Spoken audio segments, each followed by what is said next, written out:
ఆంధ్రప్రదేశ్ రాజకీయ చరిత్రలో ఒక సంచలన అధ్యయనానికి తెరపడింది. అధికారం కోసం కుయుక్తులు చేసి వివాదాల కేంద్రంగా నిలిచి తిరుగుబాటు రాజకీయాలకు ప్రతీకగా మారిన ఒక శకం ముగిసింది. ఉమ్మడి ఆంధ్రప్రదేశ్ మాజీ ముఖ్యమంత్రి, తెలుగుదేశం పార్టీ వ్యవస్థాపక నేతల్లో ఒకరు, రాజకీయ వ్యూహకర్తగా పేరొందిన నాదెండ్ల భాస్కర్ రావు ఇక లేరు. 90 ఏళ్ల వయసులో ఆయన కన్నుమూయడం తెలుగు రాజకీయాల్లో ఒక యుగానికి ముగింపు పలికినట్టే. ఎన్టీఆర్ కు అత్యంత సన్నిహితుడిగా మొదలై అదే ఎన్టీఆర్ కు వెన్నుపోటు పొడిచి దొడ్డిదారిన ప్రభుత్వాన్ని ఏర్పాటు చేసిన నాయకుడిగా చరిత్రలో నిలిచిన నాదెండ్ల రాజకీయ ప్రయాణం సాధారణం కాదు. విజయాలు, వివాదాలు, విరోధాలు, విప్లవాత్మక మలుపులు అన్నీ కలిసిన అరుదైన ప్రస్థానం. ఆయన జీవిత గమనాన్ని, రాజకీయ వారసత్వాన్ని, తెలుగు రాజకీయాలపై వేసిన ముద్రను ఇప్పుడు చూద్దాం.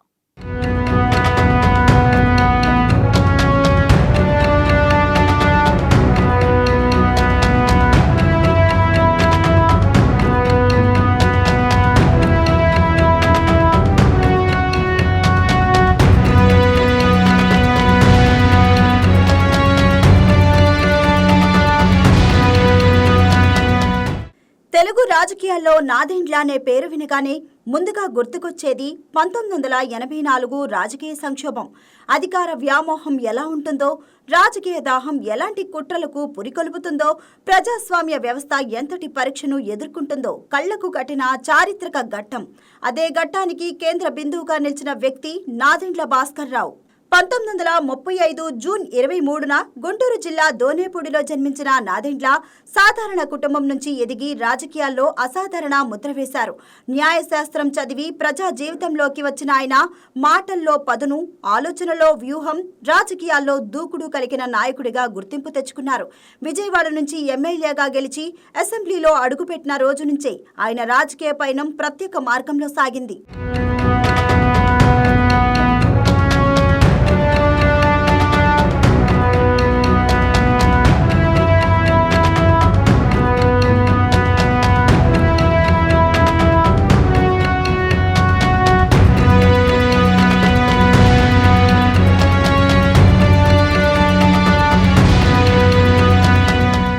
1982లో తెలుగువారి ఆత్మగౌరవ నినాదంతో ఎన్టీఆర్ తెలుగుదేశం పార్టీ స్థాపించినప్పుడు ఆ ఉద్యమానికి ఆలోచనాత్మక బలమిచ్చిన నాయకుల్లో నాదెండ్ల ఒకరు. పార్టీ నిర్మాణం నుంచి విధాన రూపకల్పన వరకు ఎన్టీఆర్ వెనుక కీలక మేధావిగా పనిచేశారు. అందుకే చాలా మంది ఆయనను అప్పటి తెలుగుదేశం పార్టీ నెంబర్ 2గా పేర్కొన్నారు. ఎన్టీఆర్ ప్రజా ఆకర్షణకు ముఖచిత్రమైతే నాదెండ్ల సంస్థాగత శక్తికి ప్రతిరూపం. తెలుగుదేశం పార్టీ తొలి ప్రభుత్వంలో ఆర్థిక మంత్రిగా కీలక బాధ్యతలు చేపట్టి పరిపాలనలో తనదైన ముద్ర వేశారు. కానీ రాజకీయాల్లో సన్నిహితత్వం ఎప్పుడూ శాశ్వతం కాదు. అదే సత్యాన్ని నాదెండ్ల ఎన్టీఆర్ సంబంధం చూపించింది.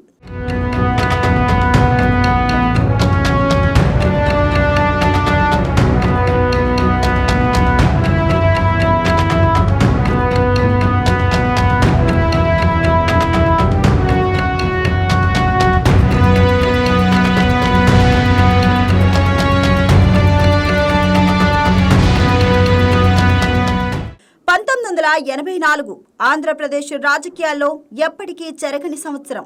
చికిత్స కోసం అమెరికా వెళ్లిన ఎన్టీఆర్ గైర్హాజరీలో టీడీపీ ఎమ్మెల్యేలలో చీలిక తెచ్చి కాంగ్రెస్ మద్దతుతో నాదెండ్ల ముఖ్యమంత్రిగా ప్రమాణం చేయడం దేశవ్యాప్తంగా సంచలనం సృష్టించింది.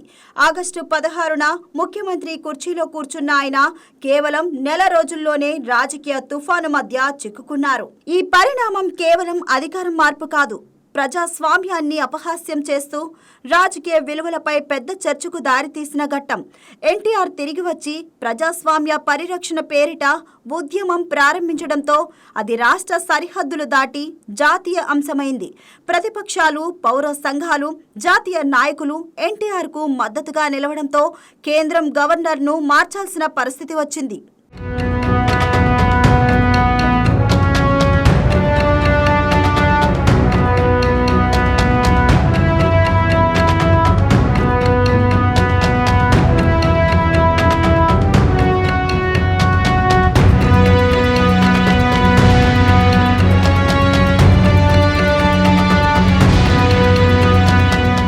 అంతిమంగా ఎమ్మెల్యేల మద్దతు కోల్పోయిన నాదెండ్ల రాజీనామా చేశారు. ఎన్టీఆర్ తిరిగి ముఖ్యమంత్రిగా ప్రమాణం చేశారు. కేవలం 31 రోజుల ముఖ్యమంత్రి పదవి, కానీ దాని చుట్టూ ఏర్పడిన చరిత్ర నేటికి చర్చనీయాంశమే. ఈ ఘటనతో నాదెండ్ల పేరు వివాదాస్పదమైంది. కానీ అదే సమయంలో ఆయన రాజకీయ ధైర్యానికి ఉదాహరణగా నిలిచింది. అందుకే ఆయనపై అభిప్రాయాలు ఎప్పుడూ రెండు వైపులుగా వినిపిస్తుంటాయి. టీడీపీ నుంచి బయటకు వచ్చిన తర్వాత ప్రజాస్వామిక తెలుగుదేశం పార్టీ స్థాపించి తనదైన రాజకీయ ప్రయత్నం చేశారు. కానీ ప్రజల మద్దతు దక్కలేదు. తర్వాత కాంగ్రెస్లో చేరి తన రాజకీయ ప్రస్థానాన్ని కొనసాగించారు. 1998లో ఖమ్మం నుంచి ఎంపీగా గెలిచి జాతీయ రాజకీయాల్లోనూ తన స్థానాన్ని చాటుకున్నారు. అయితే నాదెండ్లను కేవలం 1984 ఘటనతో మాత్రమే పరిమితం చేయలేం. ఆయన రాజకీయాల్లో వ్యూహకర్త, పాలనలో పరిపక్వుడు, వాదనలో కఠినుడు, మాటల్లో నిష్కపటుడు.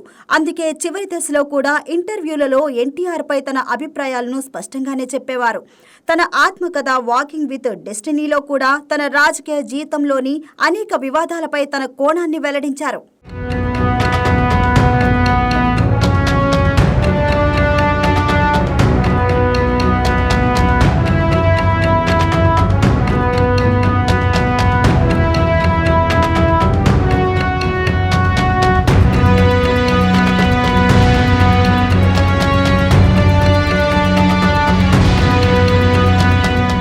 తెలుగు రాజకీయాల్లో అనేక నాయకులు వచ్చారు, వెళ్లారు. కానీ చరిత్రను మలుపు తిప్పిన నాయకులు కొందరే. ఆ జాబితాలో నాదెండ్ల పేరు తప్పక ఉంటుంది. ఎందుకంటే ఆయన కేవలం ఒక నేత కాదు, ఒక రాజకీయ ధురంధరుడు.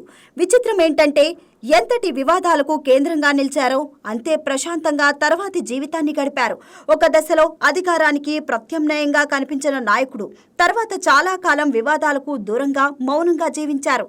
అదే ఆయన వ్యక్తిత్వంలోని మరో కోణం. జనసేన మంత్రి నాదెండ్ల మనోహర్ తండ్రిగా రాజకీయ వారసత్వాన్ని కుటుంబంలోనూ కొనసాగించారు. కొత్త తరం రాజకీయాల్లో ఆయన ఆలోచనల ముద్ర కనిపిస్తూనే ఉంటుంది. నాదెండ్ల మరణంతో ఒక రాజకీయ చరిత్ర పుస్తకంలోని కీలక అధ్యాయం ముగిసింది. ముఖ్యమంత్రి పదవిలో నెల రోజులే ఉన్నా చరిత్రలో మాత్రం శాశ్వత స్థానం సంపాదించారు. పదవీ కాలం కాదు, ప్రభావమే నాయకుడి ఎత్తు నిర్ణయిస్తుందని ఆయన జీవితం చెబుతుంది.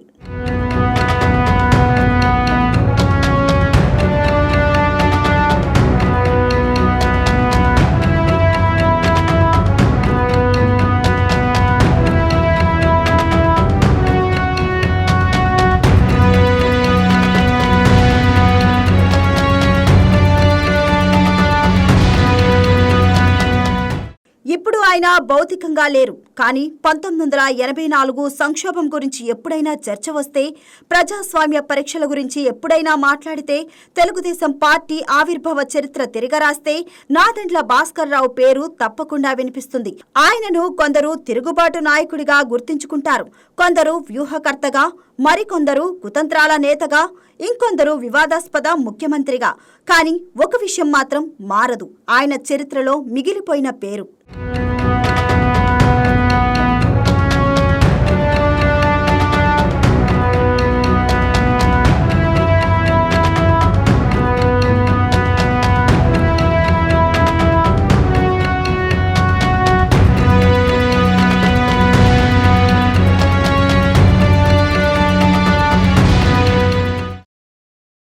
రాజకీయాల్లో పదవులు వస్తాయి, పోతాయి, అధికారాలు మారుతాయి.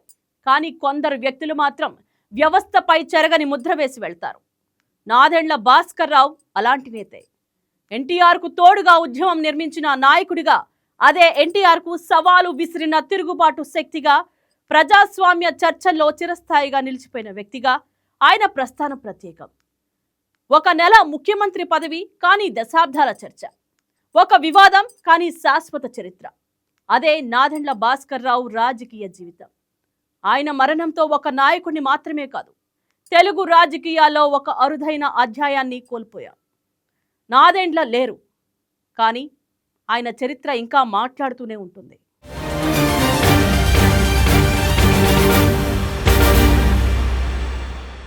Please subscribe to YK TV Network. Please subscribe to YK TV. Please watch YK News. Subscribe to YKTV. Please subscribe to YKTV. Subscribe to YK TV. Please do subscribe to YK TV. And do subscribe to YKTV. Subscribe YKTV. YK టీవీని subscribe చేసుకోండి. Please do subscribe YK channel. Subscribe YK TV.